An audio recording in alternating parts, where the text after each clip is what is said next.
یہاں دیکھیے کہ اس کے اوپر ڈالیں گے پستہ اور بادام.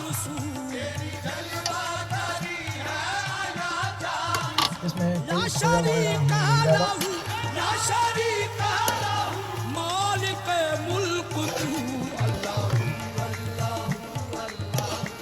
ہلکی آنچ پہ صرف 2 سے 3 منٹ کے لیے اس کو رکھنا ہے.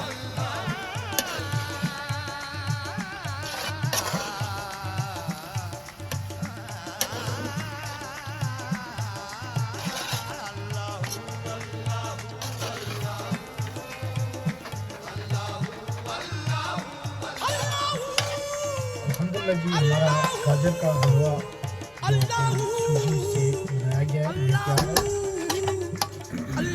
یہ میں نے پہلی دفعہ الحمدللہ بنایا ہے اور اللہ تعالیٰ کا شکر ہے کہ بہت ہی اچھا بہت ہی خوبصورت بن گیا. ابھی اس کو چیک کریں گے.